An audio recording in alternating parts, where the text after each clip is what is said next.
quand je travaillais dans une ferme de truites, eh bien, tout ce qu'on voulait, c'était grossir des truites. Et mon travail, quand j'ai commencé là-bas, c'était de ramasser les morts le matin et puis de mettre des pesticides dans l'eau. En fait, on fait ça vraiment régulièrement, à tel point que j'avais l'habitude de dire que mon métier, c'était même plus d'élever des poissons, c'était de réguler la quantité de maladies qui vivent sur les poissons. Si on va chez un aquaculteur pour acheter nos bébés truites, la plupart du temps, ils vont nous donner des tout femelles. Comment est-ce qu'ils obtiennent des truites toutes femelles? Eh bien, tenez-vous bien, ils se sont dit, on va prendre des femelles, on va leur donner des hormones masculinisantes. Les pisciculteurs dans les écloseries sont capables d'utiliser des femelles, des bébés femelles, de leur donner cette hormone et d'avoir des mâles, d'avoir des femelles qui développent du sperme. C'est ce qu'on appelle des néomâles. Des néomâles, ce sont des poissons qui sont génétiquement femelles, mais phénotypement, qui vont sembler être des mâles et qui vont produire du sperme. Quand vous allez dans votre étal au supermarché, dans 95% des cas, vous allez avoir des femelles, et ces femelles sont issues d'un père qui était en fait une mère. Bonjour Jonathan Bonjour Ying. et bienvenue à l'émission Esprit français. Merci beaucoup, merci pour me recevoir. Je suis vraiment heureux de partager ce moment avec vous. Et merci aussi, vous avez accepté notre interview. Et vous êtes en Australie. Oui, c'est ça, je suis à Melbourne, dans le sud de l'Australie. Ça fait 10 ans que je vis ici. Ok. Et alors, vous élevez des milliers de truites dans votre jardin. Oui, alors je reproduis des truites dans mon jardin et Mhm. je suis capable d'en éclore, bon, c'est le terme. Je suis capable d'en éclore des milliers, oui, à partir de quelques géniteurs que je stocke, que j'ai dans mon jardin. Et ensuite, je suis capable d'offrir ces truites aux alentours, aux gens qui ont des bassins ou des étangs, des lacs et qui veulent faire grossir les truites chez eux. Donc, en plus de ça, en fait, vous faites sans produits chimiques avec peu d'argent. Oui, c'est exactement ça. Avec une technologie très low-tech, comme j'aime l'appeler, puisque dans le passé, j'ai travaillé pour des grands groupes d'aquaculture et j'avais travaillé dans des écloseries où on reproduisait les truites. Et là, on utilisait du matériel vraiment à haute technicité, avec des filtres UV, avec des pompes, avec des systèmes assez compliqués. Et puis l'utilisation de beaucoup de produits chimiques pour maintenir les poissons en vie, mais également pour maintenir les œufs de truite en vie. Et j'ai réussi à adapter ces techniques à un système euh, bas coût en termes de maintenance, en termes de mise en place, et puis surtout sans utiliser aucun produit chimique. Moi, j'ai travaillé en aquaculture, c'était toujours ma passion. Avant ça, j'ai fait des études en paysagisme également. Donc, j'ai fait un BTS en aménagement paysager et puis un BTS et une licence en aquaculture avec un master en valorisation des produits de la mer. Et du coup, j'étais toujours extrêmement intéressé par la production des espèces aquatiques. Donc, c'est pas seulement les poissons, mais notamment les poissons. Mais quand je travaillais en aquaculture, j'étais un peu déçu du système qu'on utilisait. Vous savez, c'est de la monoculture. C'est la même chose quand on veut produire des plantes, quand on veut produire. Vous savez, tout ce qu'on achète dans le supermarché, la grande majorité, ça vient du système de monoculture. Donc, on a par exemple, si on va acheter du maïs dans le magasin, ben, le maïs, il est grossi dans un champ, et il est cultivé, pardon, dans un champ. Et dans ce champ, ben, malheureusement, on n'utilise pas vraiment les interactions qu'il peut y avoir entre les différents organismes et les êtres vivants, comme il se passe naturellement dans une forêt où tous les êtres vivants vivent ensemble. Dans un champ, en fait, l'agriculteur, il va essayer d'éradiquer toutes les espèces, toutes sortes, toutes formes de vie qui pourraient grandir dans le champ. Il va uniquement utiliser le champ comme substrat pour maintenir les racines de la plante. Même au niveau des nutriments, la plante utilise de moins en moins de nutriments dans le sol. C'est beaucoup le fermier qui va apporter des engrais, en fait, qui vont permettre à la plante de pousser.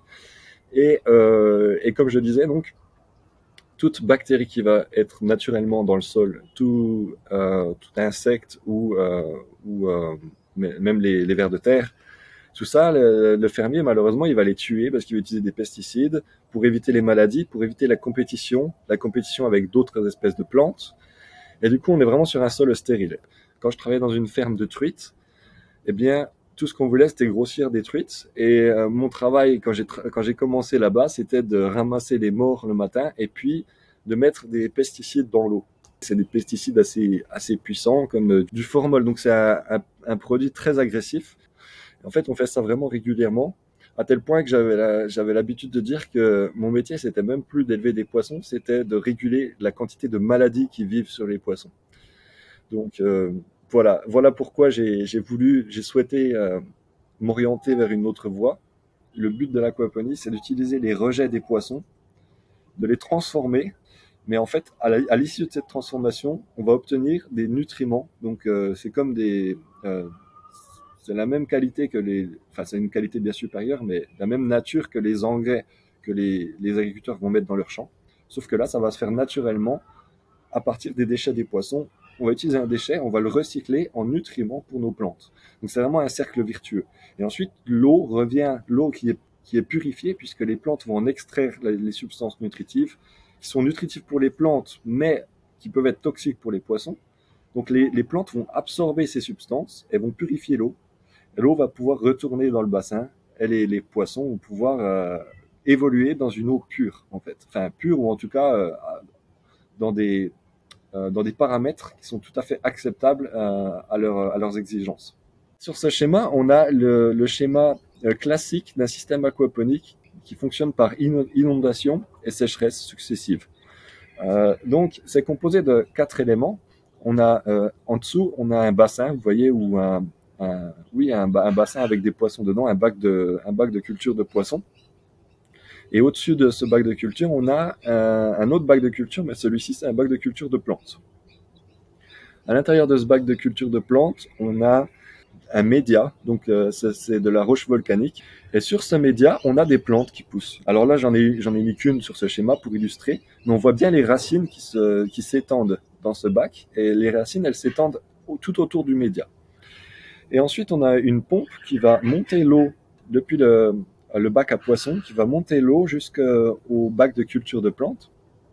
Et là, les plantes, l'eau va être au contact de ce média, et sur ce média, on va avoir des bactéries. Et les bactéries, c'est vraiment la clé du système aquaponique. Les bactéries sont des créatures qui sont extrêmement petites, on ne peut pas les voir à l'œil nu, mais quand elles sont en grande densité, dans de très bonnes conditions, elles peuvent créer ce qu'on appelle des biofilms. Donc elles vivent toutes ensemble dans une sorte de gélatine. Et en fait, ces biofilms vont se développer sur tout le média qui est ici dans ce bac de culture. Dès que les rejets des poissons, les rejets des poissons, dès qu'ils vont être pompés par la pompe et ils vont être amenés sur ce bac de culture, les bactéries vont les manger. Et en fait, les rejets des poissons, c'est composé d'ammoniac. Et l'ammoniac, c'est toxique pour les poissons, donc on ne peut pas les laisser dans le bac. C'est pour ça que si on a un aquarium, on va devoir changer l'eau vous voyez, toutes les 3 semaines, on va devoir changer une partie de l'aquarium parce qu'en fait, il y a une accumulation d'ammoniac et de nitrite. Et ces deux molécules sont très toxiques pour les poissons. Mais grâce à ces bactéries, on va pouvoir les transformer en nitrates. Et les nitrates, ça va être le rejet des bactéries, mais ça va être la source d'alimentation pour les plantes, comme je le décrivais précédemment.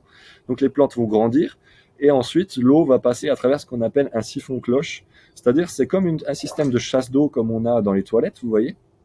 Et quand ce système s'enclenche, ça s'enclenche uniquement par gravité. Là, il n'y a pas de consommation d'électricité. Quand ce système s'enclenche, eh bien, ça va redescendre toute l'eau chez les poissons. Donc, en fait, si on y réfléchit, dans le bac de culture où on a les plantes et les bactéries, dans ce bac, le niveau d'eau va monter entre le média. Donc le média, c'est des roches. Il va monter entre les roches, c'est-à-dire la pompe est toujours en action, donc le niveau d'eau va monter. Et puis quand le siphon à cloche va s'enclencher, eh bien le niveau d'eau va descendre. Ce qui fait qu'on a une fluctuation du niveau d'eau à l'intérieur de ce bac de culture. Et ça va permettre à nos bactéries à la fois d'avoir accès à ces rejets de poissons, mais également avoir accès à l'air de l'atmosphère, donc permettre de respirer, puisque les bactéries que l'on veut utiliser ici, ce sont des bactéries qu'on appelle aérobiques, C'est-à-dire qu'elles ont besoin d'oxygène, elles ont besoin de respirer. Et les plantes également, les plantes ne supportent, enfin beaucoup de plantes ne supportent pas d'avoir les racines dans l'eau 24 heures sur 24. Elles ont besoin de respirer également, les racines dans l'eau, enfin les racines des plantes.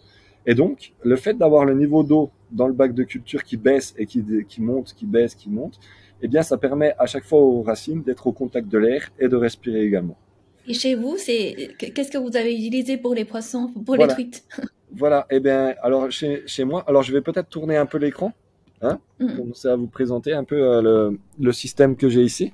Donc, normalement, le système aquaponique, c'est simplement... Voilà. Alors, malheureusement, il semblerait que ce soit un peu zoomé, mon écran. Donc, j'ai pas la capacité de vous montrer le système dans son intégralité. Je vais essayer de balayer un peu de la sorte.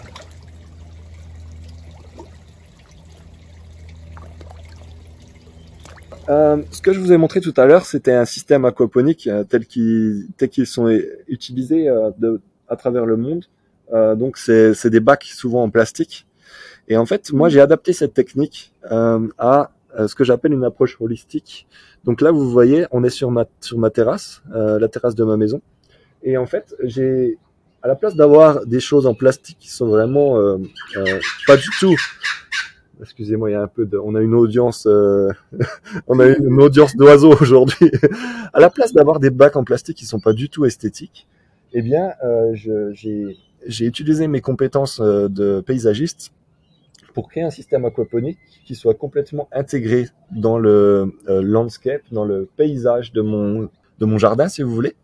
Donc là, vous avez devant vous un bassin qui fait 5 à 6 mètres cubes. Et donc là, ça descend à 1,80 m de profondeur. À l'intérieur de ce bassin, nous avons 7 espèces aquatiques, donc 6 espèces de poissons. On a de la truite arc-en-ciel. Donc la truite arc-en-ciel, c'est vraiment le poisson qui est consommé en France sur les étals de poissons. C'est souvent, quand on consomme de la truite, c'est 95%, 98%, c'est de la truite arc-en-ciel.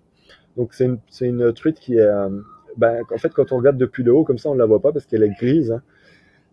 Par contre, celles que l'on peut voir là, ce sont des golden trout, des truites golden. Donc c'est le même poisson que la truite arc-en-ciel, mais elle a été sélectionnée pour sa couleur. Et du coup, celle-ci, c'est bien parce que dans un bassin comme ça, on peut les voir. Donc d'un point de vue ornemental, c'est vraiment plaisant.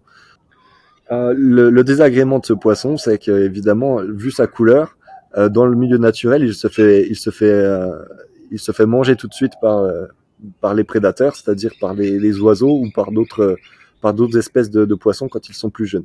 Et ensuite, j'ai des espèces locales, et puis j'ai également des espèces de crevettes d'eau douce à l'intérieur. Donc il y a tout un écosystème.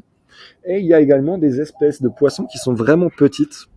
Et elles vont permettre de boucler l'écosystème, la chaîne alimentaire et de créer un écosystème vraiment dynamique. C'est-à-dire qu'on a des espèces de poissons qui sont très petites, qui font quelques centimètres. Alors, hop, je vais essayer de me mettre devant la caméra. Voilà, il faut à peu près cette taille-là à l'âge adulte.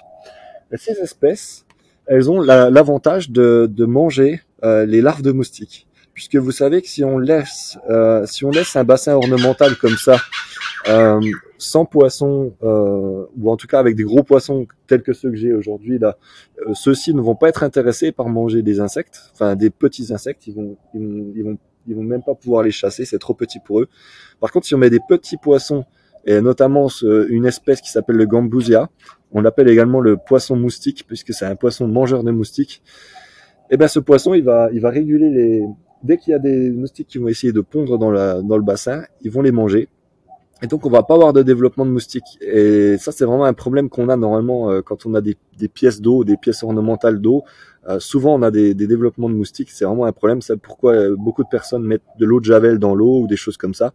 Et évidemment, c'est pas souhaitable si on souhaite recréer un environnement naturel. Mais pas en utilisant des espèces qui sont vraiment adaptées à manger les moustiques. Bien, on arrive à, d'une part, avoir quelque chose d'intéressant, puisque c'est des petits poissons en plus qui sont dans le bassin, c'est toujours intéressant de les voir, mais d'autre part, ces poissons deviennent une source d'alimentation pour les truites. Ce qui fait que les truites qui sont là, elles ont gardé leur comportement naturel, elles chassent en fait, elles sont encore prédatrices, En aquaculture, les truites, elles sont nourries uniquement avec des granulés. Ici, je leur donne des granulés, mais elles ont également la chance de pouvoir chasser naturellement. Dans ce bassin, j'ai mis en place des techniques qui sont vraiment uniques, qu'on ne retrouve pas dans les systèmes d'aquaponie naturels, puisque là, enfin, moi, j'ai essayé de recréer un biotope naturel avec des zones de mangroves, et ça, c'est vraiment quelque chose que j'aimerais détailler par la suite, qui est vraiment particulier. Mais ensuite, nous avons à l'arrière de ce bassin, nous avons deux bacs de culture. Donc là, vous voyez un bac de culture. Donc dans ce bac-là, nous avons toutes nos plantes qui poussent. Et ça, c'est lié au bassin grâce à une petite pompe. C'est le schéma que je vous ai présenté tout à l'heure. Simplement, c'est fait d'une manière plus naturelle, disons, avec des bassins et des bacs de culture qui ressemblent tout à fait à un jardin ordinaire. Ça ressemble à un jardin ordinaire, mais avec la technicité de l'aquaponie. Et là, ce que j'ai dans les mains, ce que j'essaye de vous présenter là, c'est mon média. Alors, quand je parle de média, ça peut paraître complètement vague pour les gens qui sont pas familiers avec l'aquaponie ou ce genre de culture. En fait, c'est simplement un support pour nos bactéries. C'est-à-dire que les bactéries, elles ont besoin de plusieurs paramètres. Elles ont besoin d'alimentation, elles ont besoin d'une température adaptée, elles ont besoin d'humidité, mais elles ont besoin également d'un support pour vivre dessus. Et ces roches-là que j'ai dans la main, ce sont des roches volcaniques. Donc elles ont une particularité, c'est qu'elles sont poreuses. Et en étant poreuses, elles offrent une surface à l'extérieur pour nos bactéries, mais les bactéries peuvent également vivre à l'intérieur. Puisqu'à l'intérieur, c'est plein de petites cavités qui se rejoignent les unes aux autres, donc ça fait comme des petites grottes. Donc les bactéries sont capables de vivre sur ces roches. Ces roches sont placées à l'intérieur de ce bac de culture. Et ensuite, c'est un nid. C'est ce qu'on appelle un bioreactor. Donc, c'est vraiment un réacteur biologique. Et donc, dès que les rejets des poissons vont arriver, ces bactéries vont les consommer et vont rejeter du nitrate qui est la consommation principale, enfin l'aliment principal de ces plantes. Donc les plantes ont besoin en général NPK, on dit les éléments principaux, donc nitrate, phosphore et potassium. Et nitrate, c'est vraiment le principal. Et ces plantes se font un plaisir de grossir. Donc ces plantes, on a principalement des côtes de bête aujourd'hui. On a un peu de céleri, on a quelques fraises, on a un peu d'origan, on a un peu de végétaux verts.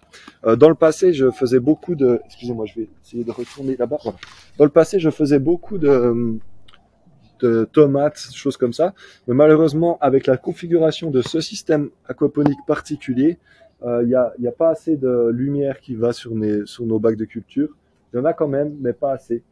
Donc l'année dernière, j'avais fait de la tomate, mais je me suis dit que c'était mieux cette année de rester sur des végétaux à feuilles qui demandent moins de soleil pour mûrir. En gros, c'est-à-dire pour faire ce écosystème Oui. de aquaponie, c'est oui. ça, aquaponie. Oui. C'est-à-dire il faut avoir des plantes, des variétés de plantes, Oui. et avec des pierres, des rochers, vous avez dit tout à l'heure. Oui. Et aussi avec le bassin qui peut mettre l'eau dedans. Voilà, c'est ça. Et les plantes, c'est au-dessus, c'est-à-dire on laisse la racine tremper dans l'eau. Voilà. C'est ça ou pas? C'est exactement juste. Oui, c'est juste, c'est exactement ça, ouais. Si vous voulez, je peux remettre le schéma, ou est-ce que vous souhaitez que je remette le schéma pour expliquer un juste peu? pour on va juste dire des éléments indispensables pour créer ce écosystème, pour que les gens puissent démarrer. Si les gens qui veulent faire ça, dans un jardin, tout à l'heure, vous dites chez vous, le jardin c'est à peu près 15 mètres carrés. Ce bassin, c'est à peu près 5 mètres cubes. Oui, voilà, c'est ça. C'est juste. Et la profondeur, c'est combien? La profondeur ici, c'est 1,80 m. Mais c'est pas... En fait, moi, c'est ce que j'ai mis en place aujourd'hui ici. Mais il n'y a pas d'exigence particulière. Ça peut être beaucoup moins, vous voyez. Le plus profond, le mieux c'est pour réguler les écarts de température, puisqu'en profondeur, la température est relativement stable, vous voyez. Alors que donc ça permet d'éviter les écarts, puisque moi j'habite à Melbourne et ici on a en hiver on peut avoir des températures négatives, et en été on est à plus de 40 degrés, vous voyez. On a quelques jours à plus de 40 degrés. Donc les poissons, selon les espèces que vous élevez, certaines espèces n'apprécient pas ces écarts de température. Ok, c'est-à-dire en France, par exemple, maintenant c'est l'hiver. Ouais. Si on veut démarrer ça avec le 0 degré, c'est possible ou pas? Oui, c'est possible, tout à fait. Ouais, c'est possible. C'est juste que il faut juste adapter les espèces. Bon, en France, c'est pas trop un problème. La plupart des espèces de poissons qui sont disponibles en France vont passer l'hiver sans grand problème. Mais ici, on a des poissons qui n'aiment pas trop les températures trop faibles. Les poissons qui sont, vous voyez, enfin les poissons que je vous ai présentés, c'est ce qu'on appelle des poissons d'eau froide. Donc tout ce qui est salmonidé, il n'y a pas de souci avec les températures basses. Par contre, eux, ils n'aiment pas les températures hautes. Vous voyez. Donc là, on est en printemps en Australie. On va se rapprocher de l'été. Et en été, il faut pas que la température elle dépasse les 25 degrés. Après 25 degrés, elles ont vraiment du mal, les truites, à survivre. Donc là, avec un bassin profond, on arrive à maintenir une eau vraiment fraîche. Et puis également, avec une bonne oxygénation, les truites sont capables de passer l'été sans problème. Donc, pour revenir aux 4 éléments qui sont vraiment cruciaux en termes de technique, on a un bassin, ça c'est le premier élément. Deuxième élément, on a un bac de culture. Troisième élément, on a une pompe à eau.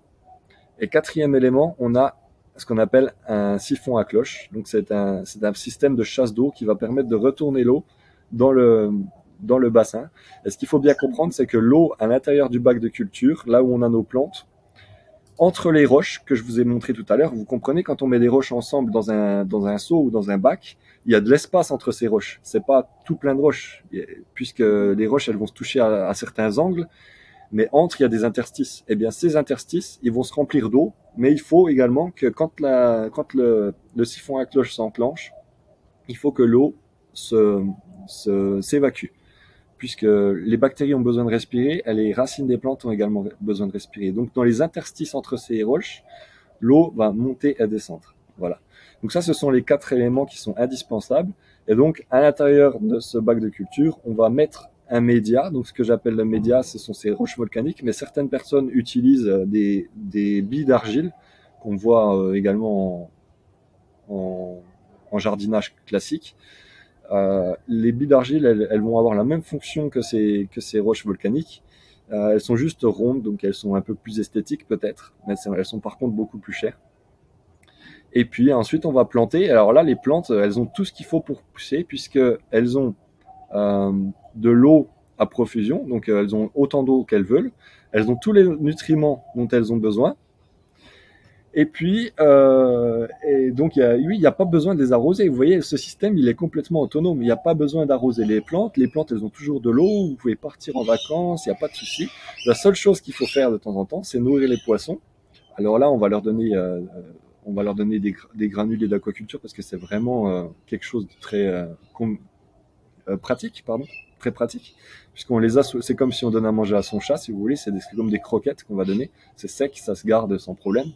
Mais si vous partez en vacances, il n'y a aucun souci non plus, puisque les poissons, dans leur environnement naturel, ils peuvent rester des mois sans manger. S'ils ne trouvent pas de proie, il y a pas de problème. Donc, la plupart du temps, ça se fait en hiver. En hiver, il y a beaucoup d'espèces de poissons qui vont manger beaucoup moins. Si vous avez un jardin, collectez les espèces nuisibles que vous pouvez trouver dans votre jardin, que ce soit des chenilles, que ce soit des escargots. Les escargots, vous les écrasez, vous les donnez, elles adorent ça, les truites.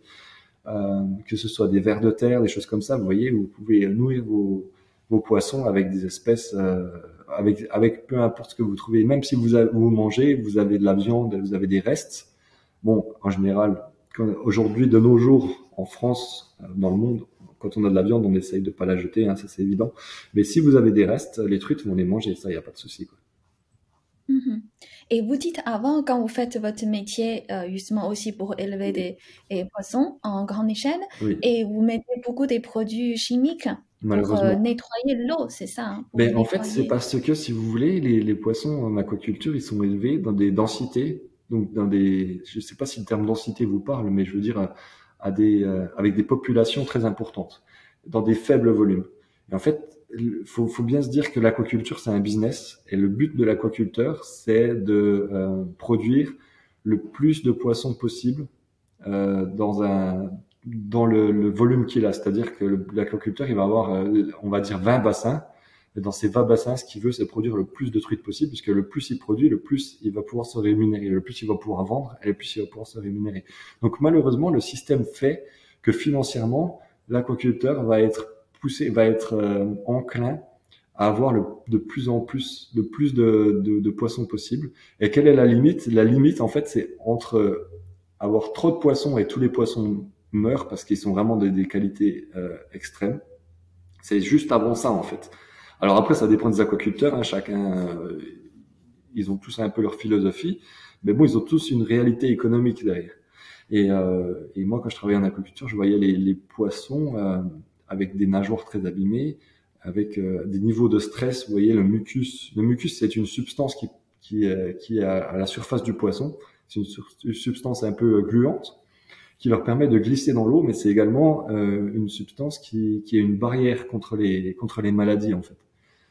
Et le mucus, à force d'être trop nombreux, de se frotter et puis de se frotter contre les parois des bassins, ben il est abîmé. Donc tout ça, c'est des éléments qui réduisent la capacité du poisson à repousser les maladies. Donc ce sont des barrières contre les maladies, le mucus et puis le niveau de bien-être du poisson. Si on diminue ces niveaux, en fait, on va réduire les barrières contre les maladies et le poisson va être sujet à toute maladie qui puisse passer. Et c'est pour ça, en fait, qu'on a beaucoup de parasites sur les poissons. On a beaucoup de parasites. Ça peut être des petits crustacés, mais ça peut même être des attaques bactériennes. Et c'est pourquoi, en fait, beaucoup d'aquaculteurs doivent utiliser ces pesticides pour réguler ces maladies qui poussent sur les poissons. En fait, si vous voulez, la grosse différence par rapport à ces systèmes de production intensifs et l'aquaponie, c'est qu'en aquaponie, on ne va pas utiliser de pesticides, parce que si on utilise un pesticide, peu importe lequel, on va tuer nos bactéries. Hein, puisque si on utilise des pesticides, la plupart du temps, c'est des substances qui sont assez costauds, assez puissantes. Les bactéries sont de très très faibles, très petites créatures, si vous voulez, ou créatures, très petites créatures, et elles ne seraient pas capables d'encaisser les pesticides. D'ailleurs, la plupart des pesticides, vous voyez, dans les pesticides, on a les antibiotiques, c'est-à-dire contre les bactéries, vous voyez. Donc, si on met ça dans le bassin, eh bien, ça va aller dans notre système de culture, ça va tuer toutes nos bactéries, et du coup, ça va casser ce cycle qu'on a de transformation du rejet du poisson en nutriments pour les poissons. Et si on casse ça, si on tue ces bactéries, eh bien, la toxicité va augmenter dans le bassin, les poissons vont mourir. Donc on ne peut pas se permettre d'utiliser ce genre de matériel, de substances dans nos systèmes. Et du coup, la solution, et ça fait, pour moi, ça fait tellement sens, si vous voulez, c'est tellement évident. La solution, c'est de ne pas stresser les poissons, de les mettre dans un environnement où ils vont se sentir bien, où ils vont être complètement... ils vont se sentir comme dans la nature, si vous voulez. Donc, il n'y en a plus cette pression des maladies. Vous voyez, et c'est ça, en fait. C'est simplement décaler la limite. Vous voyez, en aquaculture intensive, on est vraiment très proche de la limite de rupture. Alors qu'en aquaponie, on va de l'autre côté. On est vraiment dans la limite de bien-être. On est vraiment dans le bien-être. On cherche vraiment à recréer un environnement où les poissons vont évoluer dans des conditions qui sont presque naturelles. Donc, vous pouvez même sentir les poissons sont stressés. C'est impressionnant. Ah oui, tout à fait. Ça se voit, hein. Un poisson qui est stressé, il a un comportement qui est complètement différent. Des fois, la couleur va changer. La couleur du poisson peut changer. Et puis après, on voit aussi ça peut affecter les bronchies et puis les ouïes. Et puis ça peut affecter le mucus du poisson. Donc c'est tout des signes et des signaux que les aquaculteurs peuvent détecter. Et par rapport justement à tout à l'heure, le système, les plantes que vous avez utilisées, est-ce que ces tout types de plantes sont OK ou c'est... Oui, c'est une bonne question. C'est une bonne question parce que il y a des plantes qui n'apprécient pas d'avoir de l'humidité auprès des racines. Hein. Donc là, en fait, il faut vraiment comprendre que dans ce système aquaponique que je vous ai présenté, le point crucial, c'est d'avoir l'eau qui monte et qui descend. Comme ça, il y a une bonne aération des racines.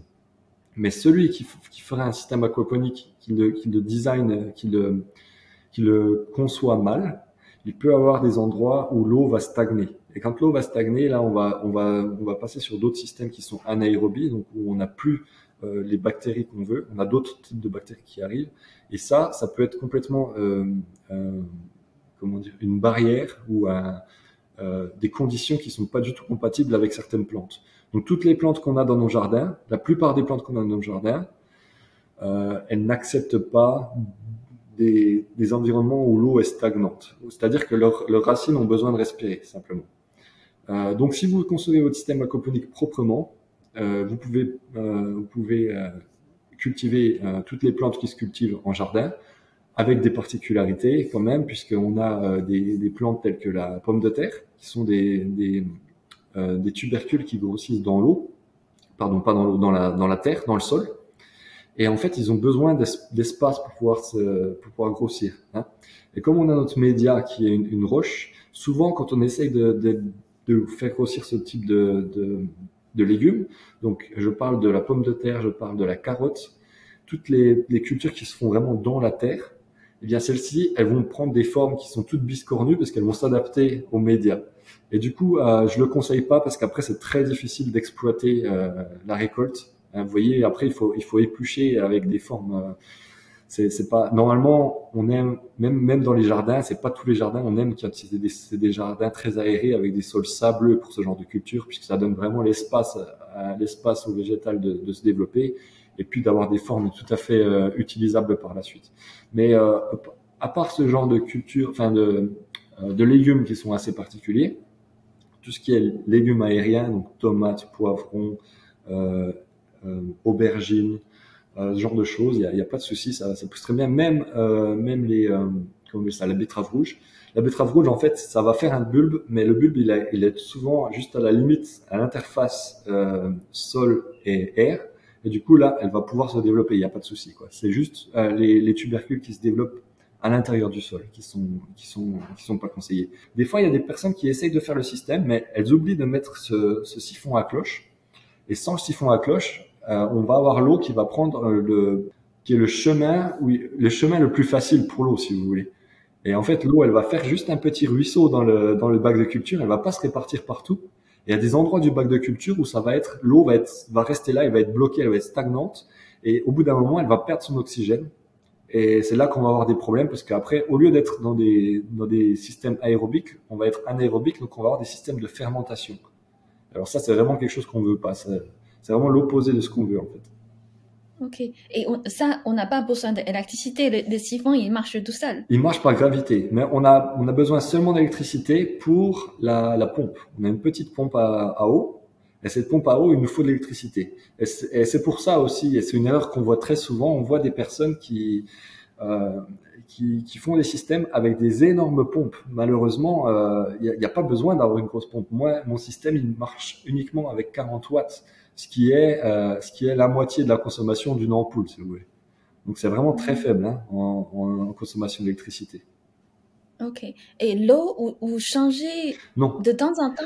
Non, l'eau, on ne la change pas. Enfin, pardon. Alors, vraiment, le côté vraiment très avantageux d'avoir un système aquaponique chez soi, c'est pas simplement d'utiliser ce système pour cultiver des plantes et des poissons, mais c'est également de pouvoir utiliser cette eau qui est extrêmement nutritive pour le reste du jardin.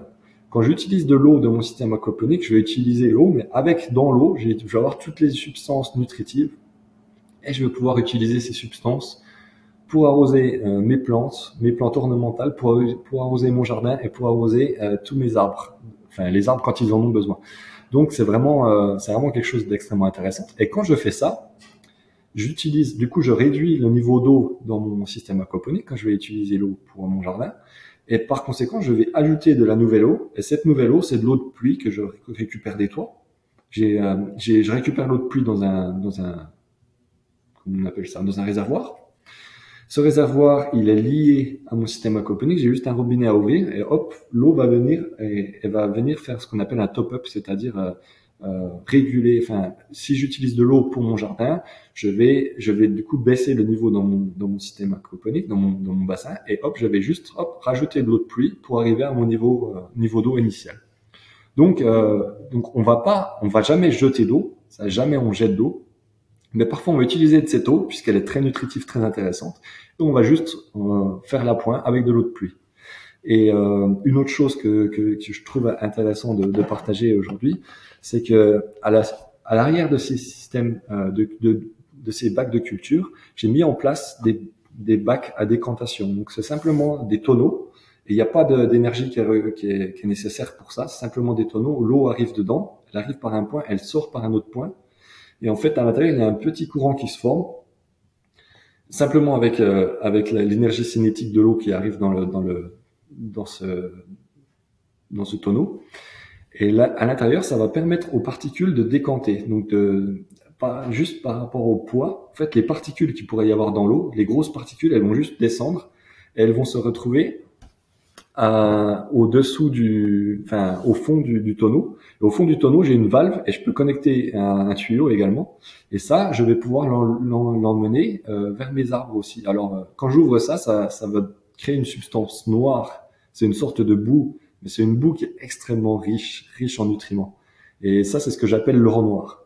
J'utilise ça pour mettre au pied de mes tomates ou au pied des arbres qui produisent vraiment, qui poussent vraiment très fort.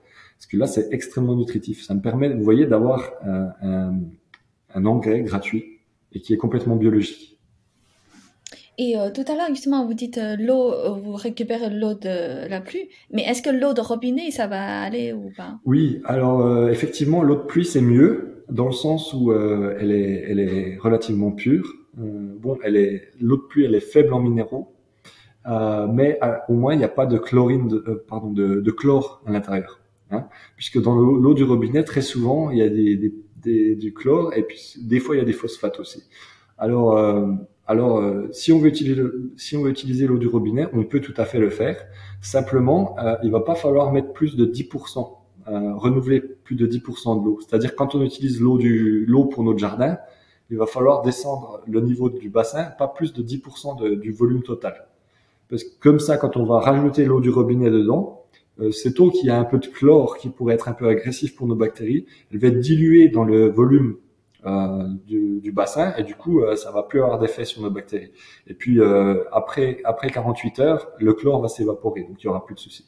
Pour ceux qui ont vraiment envie de débuter, c'est d'acheter ce qu'on appelle un IBC. Donc c'est des initiaux anglais, ça s'appelle Intermediate Bulk Container. C'est des cages de stockage de substances qui sont utilisées qui peuvent être utilisés dans l'agroalimentaire pour des produits qui sont ce qu'on appelle food grade en anglais, c'est-à-dire qui sont adaptés à la consommation humaine. Donc, c'est des substances qui sont tout à fait bénignes comestibles, disons. Mais vous pouvez trouver les mêmes qui sont utilisés pour de la mécanique, pour du stockage de produits chimiques. Donc, il faut faire très attention à ce qu'il y avait dedans avant, hein, à ne pas utiliser un produit dangereux.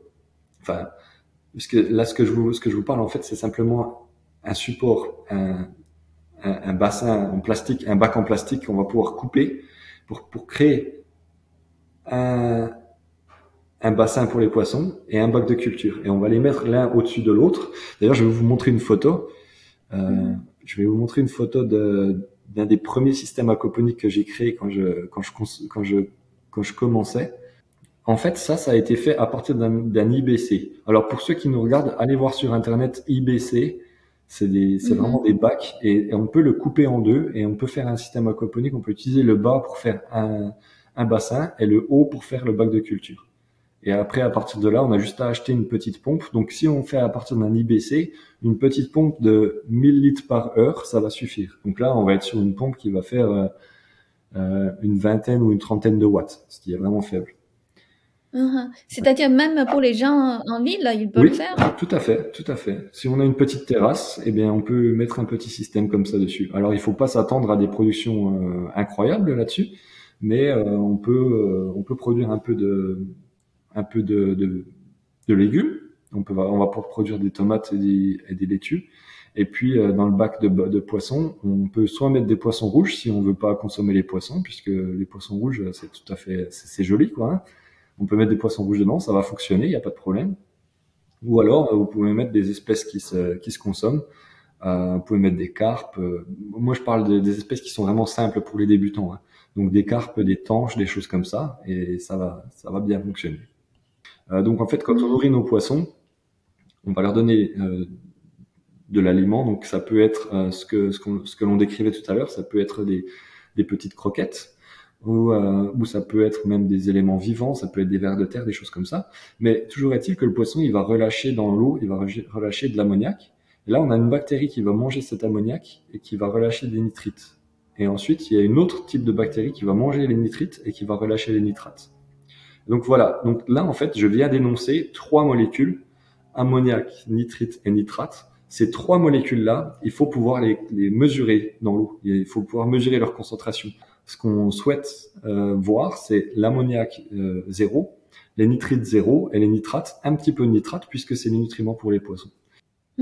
Et il y a une partie dans justement votre vidéo, là j'ai vu sur YouTube, oui. Ça m'a paru impressionnant, c'est que vous avez, comment dire, vous avez fait la reproduction vous-même, c'est-à-dire vous faites manuellement, vous avez récupéré le sperme et l'ovule, et après vous avez mélangé les deux, et après incubé, on dit? Oui, exactement, c'est exactement ça, oui.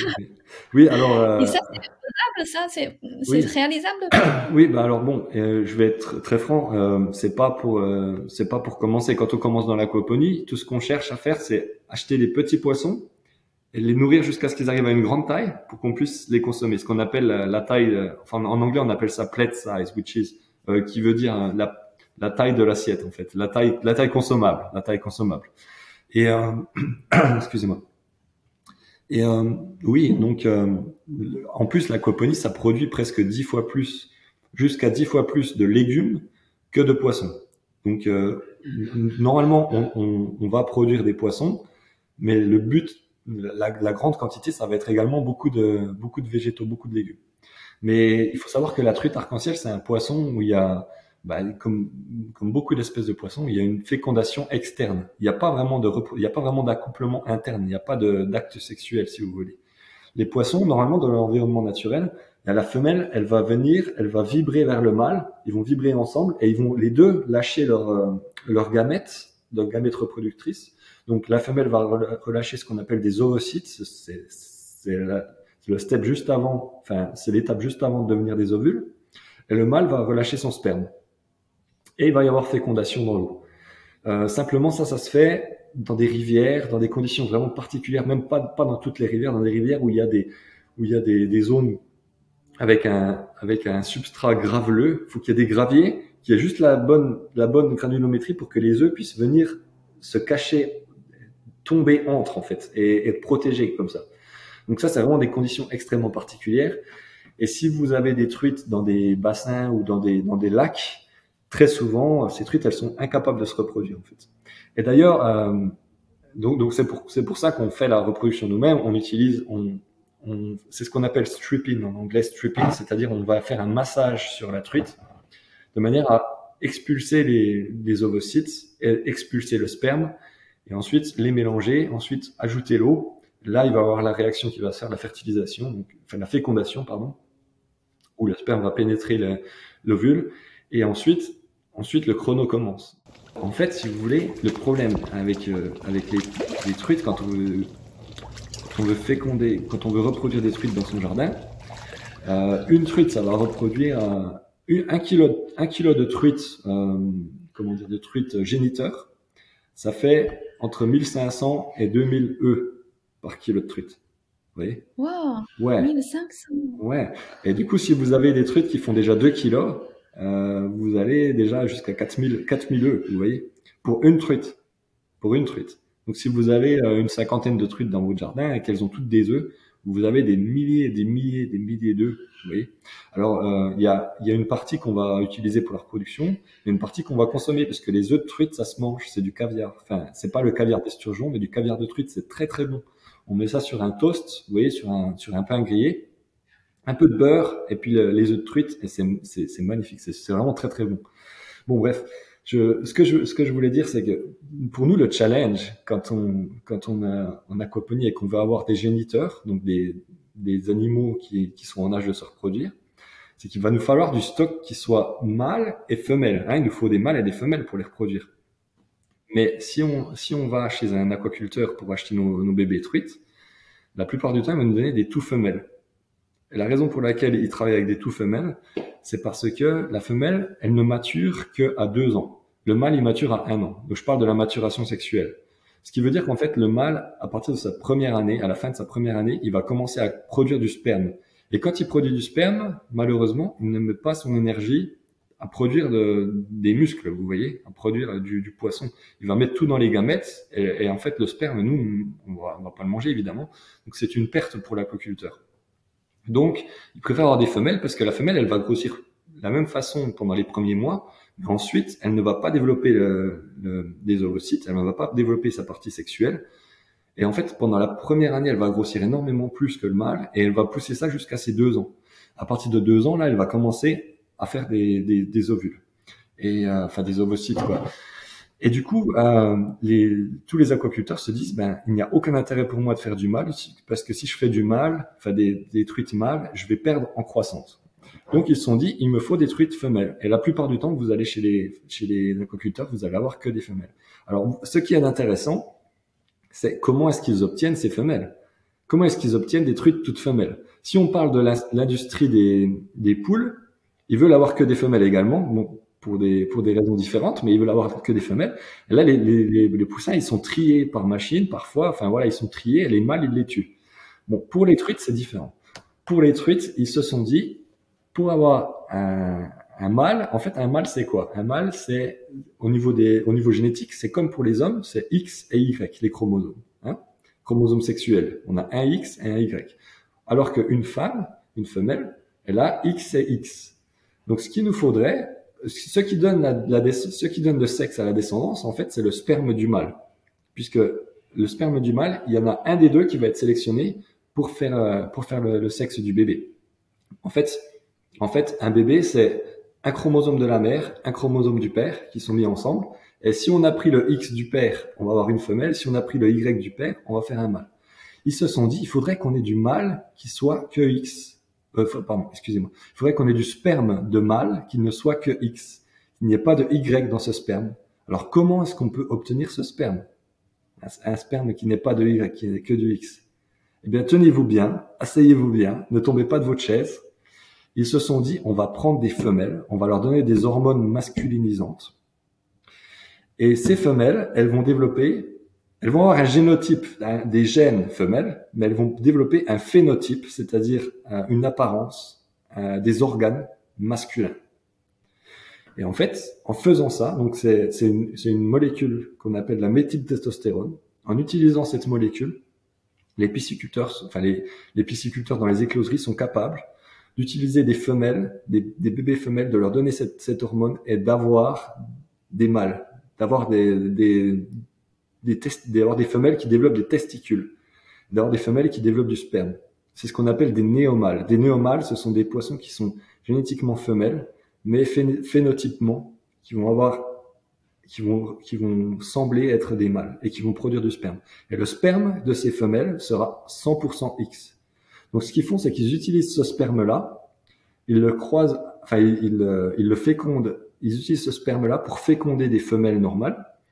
Et la descendance, c'est 100% femelle. Alors, le problème, c'est qu'en faisant ça, on joue un peu aux apprentis sorciers. On donne des hormones à des femelles. Et moi, c'est très limite. Du coup, en aquaponie, nous, on ne veut pas ce stock-là. On ne veut pas du tout de ça. En aquaponie, ce qu'on veut, c'est des souches naturelles où il y a des mâles et des femelles. Et c'est ça qui va nous permettre de faire la reproduction, puisqu'en aquaponie, on va pas... Ça existe encore, des mâles naturels? Bien sûr, Ah oui, les mâles naturels, non, très peu, justement. C'est difficile à trouver. Puisque, en fait, quand vous allez dans votre étal au supermarché, dans 95% des cas, vous allez avoir des femelles. Et ces femelles sont issues d'un père qui était en fait une mère. Vous voyez? Génétiquement. Ouais. Alors, c'est ça qu'on mange aujourd'hui, mais on mange pas l'animal qui a reçu les hormones. Attention, comprenons-nous bien, entendons-nous bien. On ne mange pas ces néomâles. Les néomâles, ils sont uniquement utilisés en aquaculture pour faire la reproduction. Ensuite, ils sont jetés, ils sont envoyés à l'équarrissage. Mais ce qu'on mange, c'est la descendance de ces poissons. si on va dans le supermarché. Par contre, si vous faites vos truites en aquaponie, et que comme moi, vous maîtrisez la reproduction, vous avez une souche 100% naturelle, et les truites que vous allez élever sont 100% naturelles. Il n'y a pas du tout de ce genre d'hormones qui sont utilisées, et puis de petits trafics. Non, il n'y a pas de ça. Tant mieux, parce que ça fait peur. Hein. Ouais, c'est comme... Ouais. Ouais. Après, je dois vous avouer que j'ai travaillé dans pas mal de fermes aquacoles, dans pas mal de domaines, aussi en ostréiculture. En ostréiculture, on a le même problème, puisque en fait, en ostréiculture, c'est pas le même problème, mais si vous voulez, en été, les huîtres, je sais pas si vous mangez les huîtres, mais en fait, en été, les huîtres, elles deviennent laiteuses. C'est-à-dire qu'en fait, elles développent du sperme également. Et ça, c'est un problème. Donc, pour éviter ça, on utilise des triploïdes, c'est-à-dire des huîtres qui ont 3 chromosomes de reproduction. Donc, elles sont stériles. Et on fait la même chose aussi pour les truites. Pour les truites qu'on veut faire en grosse taille, les aquaculteurs qui veulent faire de la grosse truite, comme quand on achète de la truite fumée, vous savez, si on achète de la truite fumée, souvent, c'est vraiment des gros filets. Ça ressemble vraiment à du saumon. Eh bien, ces truites-là, on ne veut pas qu'elle fasse d'œufs, parce que la truite, comme je vous disais tout à l'heure, si vous prenez une femelle, elle va avoir une bonne croissance jusqu'à 2 ans. Mais après 2 ans, la croissance, elle va diminuer puisqu'elle va commencer à faire des œufs. Et si vous voulez faire de la grosse truite, ça va prendre plus longtemps. La croissance va diminuer. Alors que si vous avez une truite stérile, eh bien dans ce cas-là, la croissance va continuer, puisqu'elle ne va jamais faire d'ovules. Donc, ce qu'ils font, c'est que pour les truites triploïdes, ils mettent les œufs sous pression, et ça permet d'éviter l'expulsion du globule polaire.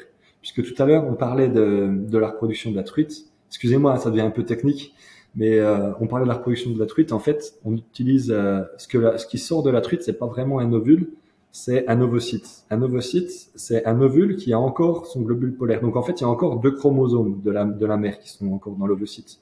On n'a pas seulement un. Parce que pour avoir un bébé, il faut un chromosome de la mère, un chromosome du père. Mais en fait, dans l'ovocyte, on a encore 2 chromosomes de la mère, un chromosome du père.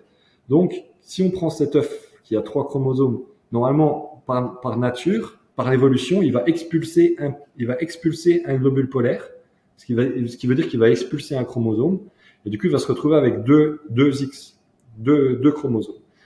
Mais si on met cet œuf sous pression, sous grande pression, on parle de 600 bars, des centaines de bars, des centaines de pressions atmosphériques, eh bien, on va réussir à retenir ce globule polaire à l'intérieur de l'œuf, on va le capturer à l'intérieur, et ça va créer une truite triploïde qui sera stérile.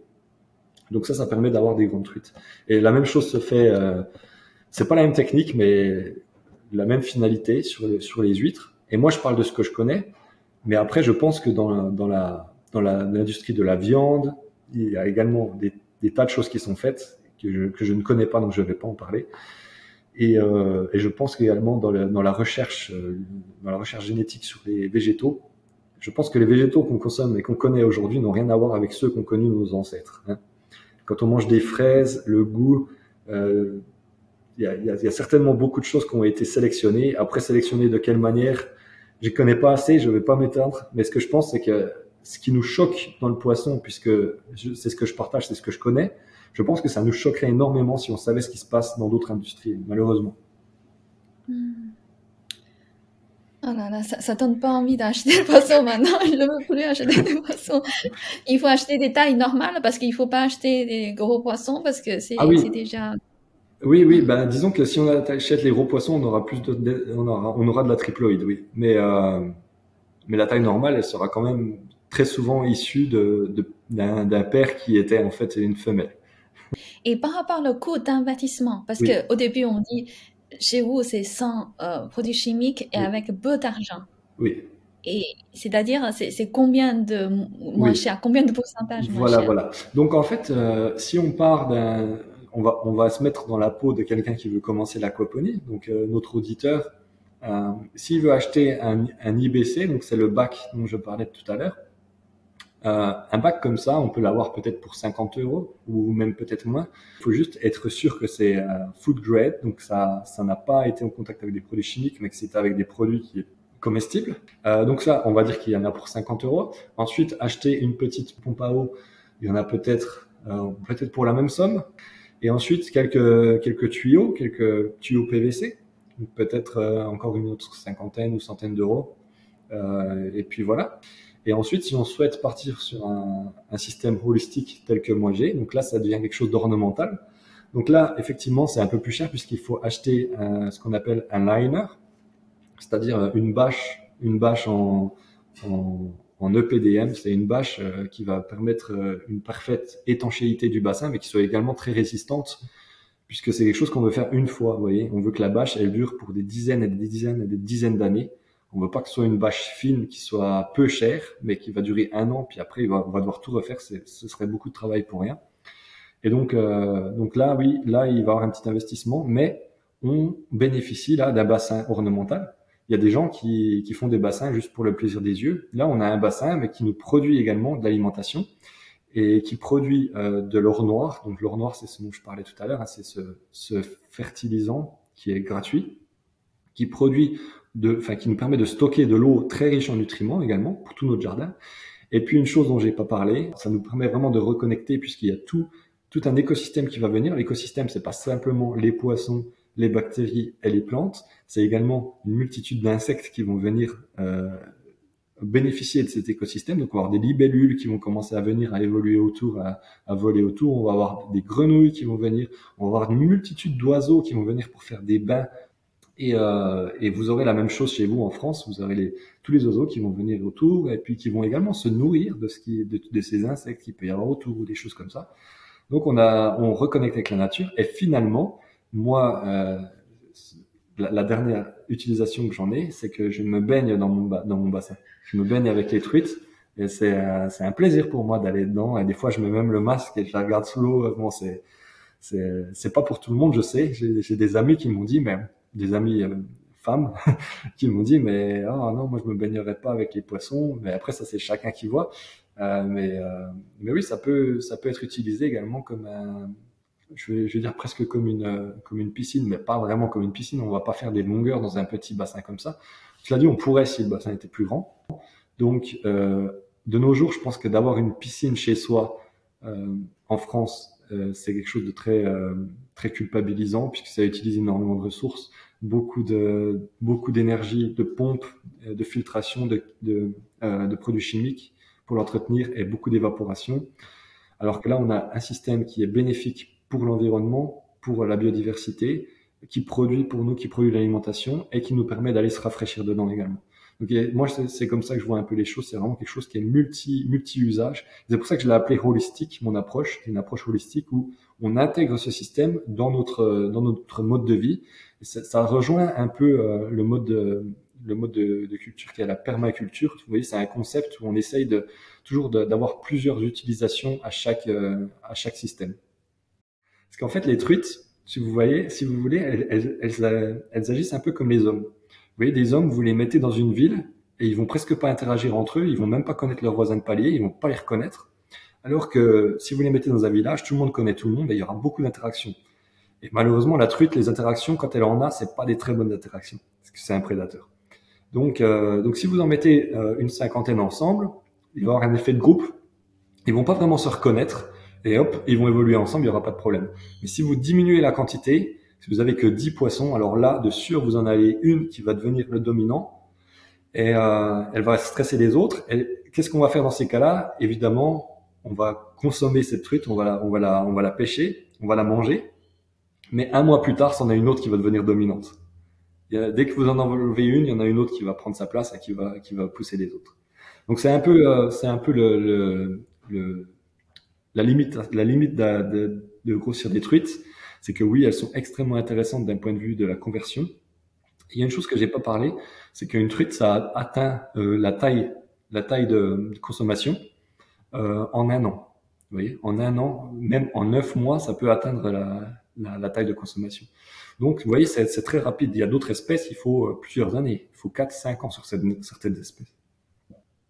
Et tout à l'heure, vous dites, en gros, il faut pas, parce qu'au début, je me souviens, vous dites, il faut pas élever trop de poissons parce que ça crée aussi des stress. Oui. Mais en même temps, il faut pas trop peu non plus. Voilà, ça dépend ça dépend des espèces qu'on élève, mais si on veut élever de la truite, Il ne faut pas trop peu non plus, oui. Oui. En fait, quand on dit un nombre de poissons, c'est pas vraiment. Quand on parle de densité, en fait, c'est un nombre de poissons par volume. Voilà. Alors que quand on dit il en faut pas trop peu, c'est-à-dire il en faut pas 10. Mais ça, mais vous pouvez avoir 50 truites ou 100 truites, mais tout en ayant une faible densité. Vous pouvez avoir 100 truites, mais si vous avez un grand volume, c'est bon. Vous voyez. Mais en aquaculture, on peut avoir 60 kilos de truites par mètre cube. Vous voyez, 60 kilos de truites par mètre cube, ça fait, si on a des truites portions, ça veut dire qu'on multiplie par 5, puisque le portion, c'est à peu près 200 grammes. Donc, ça fait 300 truites par mètre cube, vous voyez. Donc, ça ferait vraiment beaucoup. On va pas faire ça en aquaponie, non, pas du tout. Moi, je préconise de toujours être en dessous 1 kilo de poisson pour 50 litres de média. Vous voyez, le média, c'est le volume qu'on a dans le bac de culture. Donc c'est vraiment important de rester en dessous ce maximum-là. Mm-hmm. Et tout à l'heure, comme vous dites, en fait, vous donnez des formations gratuites, c'est ça, hein, formations gratuites sur YouTube. Oui. En fait, moi, si vous voulez, j'ai un business où j'offre des formations. Donc, j'ai des formations payantes. Ça, c'est comme ça que je me rémunère. Mais j'ai également des formations gratuites ce sont vraiment des formations très, très légères, mais qui permettent déjà d'avoir des notions. Parce que j'ai pas envie que des gens dépensent de l'argent dans quelque chose et puis après se disent finalement c'est pas pour moi. Oui, j'aime bien que les gens aient déjà une première approche.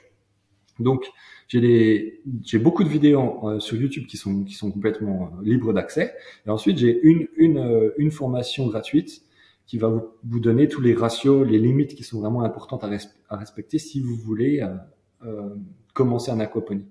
J'aimerais vous nous montrer encore un peu plus dans votre jardin. Là, ouais. On peut voir un exemple de bon équilibre avec la nature.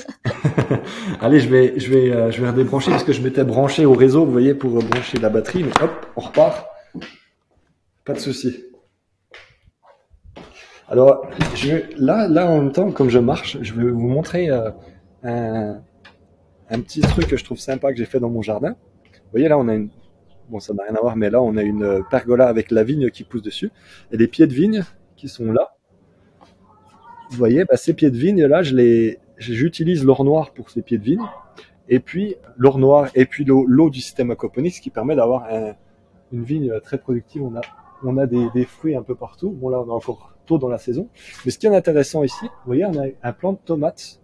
Vous voyez, la tomate, elle est là, avec le pied qui est ici. Et c'est pareil, j'utilise l'or noir. Et cette tomate, du fait que je l'ai mise contre un mur qui capte la chaleur durant la journée, il y a le soleil qui va venir taper dessus, eh bien, elle a réussi à passer l'hiver, en fait. Et en fait, ce qui est intéressant, c'est qu'une tomate, normalement, les jardiniers savent tous qu'une tomate ne peut pas pousser 2 années au même endroit, puisqu'elles utilisent tellement de nutriments qu'elles vont consommer tous les nutriments qu'il y a autour des racines, et ensuite, elles pourront plus grossir. Sauf que celle-ci, comme je lui donne de l'eau du système aquaponique, il y a toujours des nutriments qui sont ajoutés. Et donc, elle est capable de produire plusieurs années de suite au même endroit sans problème. Et alors là-bas, je vais vous montrer de loin parce que je pense que si je m'approche, ça va s'éteindre à cause du réseau. Mais en fait, ce que vous voyez là derrière, c'est une cabane en torchis. Torchis, vous voyez, le torchis, c'est un mélange de terre et de paille. Mais cet atelier, je l'ai conçu quand j'ai creusé mon bassin. Puisque en fait, mon bassin, le sol ici est argileux. Et quand j'ai creusé, vous imaginez bien, 5 à 6 mètres cubes, ça fait un gros volume. Ça fait un volume quand même important. Donc, en creusant le bassin, eh bien, j'ai eu beaucoup d'argile. J'ai eu accès à beaucoup d'argile. Alors ici, je vais peut-être vous montrer un peu la reine de l'Amazone. Donc, c'est cette plante ici. C'est un espèce de taro, vous voyez, c'est magnifique. Le taro, ça peut se consommer comme de la pomme de terre. Ensuite, je vais vous montrer un peu les plantes que j'ai autour. Alors là, j'ai des plantes qui sont totalement, uniquement ornementales. Donc là, je ne sais pas si vous connaissez cette plante, ça s'appelle un papyrus. Et ça peut monter très haut. Alors là, je suis juste à côté. Vous voyez, là, c'est ma taille. Moi, je fais 1,85 m. Et là, au-dessus, là, vous voyez, celui-là, il est presque à 3 mètres. Là, j'ai la main tendue, vous voyez, et il est encore super haut. Ça c'est la magnifique croissance du système aquaponique, puisque toutes ces plantes-là, elles sont sur les ripisylves du système aquaponique. Elles ont donc la chance de pouvoir bénéficier de tous ces nutriments qui sont dans l'eau. Et en fait, il y a cette zone. Alors, attendez, je vais essayer de retourner la caméra. Je suis désolé, hein, il y a beaucoup de mouvements. En fait, là, il y a toute cette zone où il y a des plantes qui sont plantées dans l'eau, en fait, celles-ci. Vous voyez, là, on est vraiment sur de la plante aquatique. On ne pourrait pas planter des brocolis ici, hein. Mais puisque ce sont des plantes qui sont adaptées, qui sont semi-aquatiques, eh bien, elles ont la capacité de pouvoir grossir dans l'eau, et ça crée un environnement qui est très proche de ce qu'on retrouve dans les mangroves, où il y a des plantes qui poussent dans peu d'eau. Et donc les truites qui sont à côté là, elles ne peuvent pas s'aventurer dans cet environnement à l'intérieur entre les plantes. Par contre, les petits poissons, vous voyez, tout à l'heure je vous parlais des mosquito fish, des poissons moustiques, des gambusia. Eh bien ces petits poissons, ils sont capables d'aller se cacher entre les plantes. Et donc ça leur fait des cachettes, des zones où ils peuvent être à l'abri, ne pas se faire manger par les truites. Donc là, il y a beaucoup de petits poissons qui se reproduisent là-dedans. Et donc, du coup, ça permet à l'écosystème de s'équilibrer, puisque les truites ne vont pas manger tous les poissons, tous les petits poissons. Et il y a toujours une certaine quantité qui peut subsister et qui peut survivre là-bas. Et du coup, ils se reproduisent et ça produit toujours des nouveaux poissons moustiques, comme on les appelle. Et donc, toujours une nouvelle alimentation pour les truites. Les truites se font un plaisir de les chasser dès qu'il y en a qui s'aventurent en dehors de la mangrove. Vous voyez? Alors ensuite, je vais essayer de me rapprocher un peu des bacs de culture, enfin du deuxième bac de culture. Je vous en ai présenté un jusqu'à présent. Là, on va aller voir un deuxième. Hop. Voilà. Alors, qu'est-ce que l'on voit là? Est-ce que vous voyez un peu mes pieds? Ouais. Alors là, on a un bac de culture, on a un peu de tout qui pousse. Là, on voit... ça, c'était un brocoli. Ça, c'est de l'origan. Toujours de la côte de bête en quantité.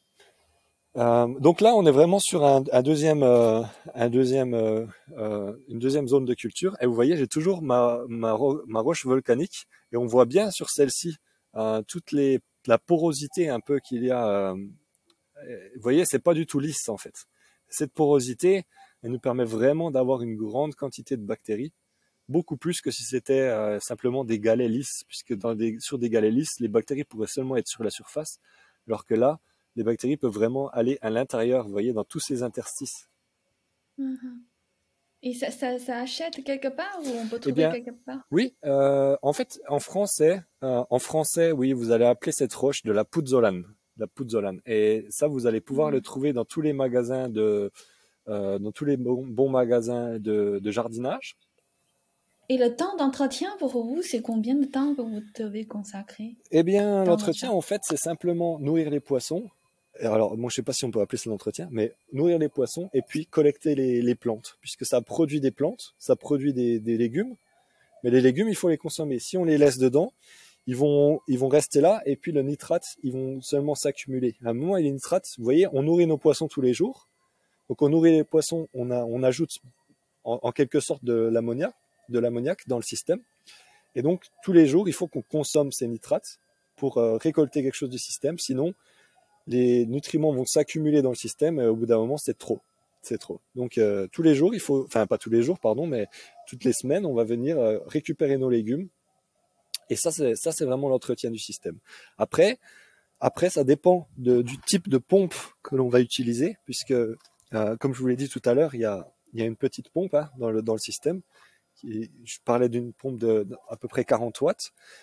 Cette pompe, il y a différentes qualités. Alors, moi, ce que je conseille, quand on débute, c'est pas la peine d'investir trop d'argent, mais il faut savoir qu'une pompe de faible qualité, une pompe vraiment peu chère, il y aura peut-être plus d'entretien à faire dessus, puisque ça dépend comment elle est conçue.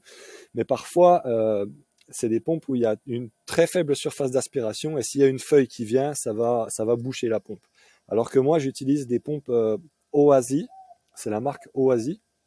C'est des pompes allemandes avec une très large surface d'aspiration qui fait qu'en fait elles peuvent pas se boucher. Donc il y a pas d'entretien de ce niveau-là, quoi. Bon, une fois tous les 6 mois, ça vaut le coup de l'enlever, de regarder si on peut la nettoyer un peu, mais elle va pas se boucher. Et puis l'intérêt de cette pompe, c'est qu'elle a une consommation d'électricité qui est extrêmement faible par rapport au volume d'eau qu'elle est capable de bouger. Donc c'est vraiment, des fois ça vaut le coup un peu d'investir dans une bonne pompe. Je crois que c'est cette pompe, moi, que j'ai acheté pour ce système-là, qui est un système quand même déjà d'une taille beaucoup plus importante que ce avec quoi on va débuter. Et je crois que je l'ai acheté à 200, 240, 250 dollars. Mais est-ce que vous êtes heureux et sans stress dans votre jardin? Ah ben complètement. D'ailleurs, regardez, je vous montre, là, bon, c'est la table, mais vous voyez, là j'ai mon jardin et là j'ai mon hamac. Vous voyez? Et mon hamac, c'est ma station de travail. Je travaille beaucoup depuis ce hamac. Vous voyez? Depuis le hamac, je peux nourrir les poissons. Et je peux vous dire que quand je suis sur le hamac, je suis très heureux, oui. Et ben, du coup, avant de conclure notre interview, quel est votre message pour les gens modernes, dans la société moderne, souvent très stressés et aussi un peu déprimés? Ouais, oh, bah merci pour cette question, elle est intéressante, je m'y attendais pas du tout. Eh ben, ouais, ben moi je pense que la solution, moi je suis quelqu'un de très anxieux par rapport au futur, par rapport, ben oui, par rapport à l'avenir de ce qu'on fait de la planète, quoi, hein, et puis des impacts qu'on a dessus. Et parfois ça me ronge, mais ça m'empêche de dormir, ça me stresse énormément. Mais justement, c'est dans ces cas-là que j'aime reconnecter avec la nature. Que ce soit venir ici, ou bien moi j'ai la chance d'être proche de la mer, donc aller marcher au bord de la mer, ou même aller marcher dans une forêt, dans les bois ou dans un parc. Excusez-moi, on a une petite visite d'un hélicoptère. Excusez-moi. Il va passer, ça va durer juste 10 secondes. Voilà.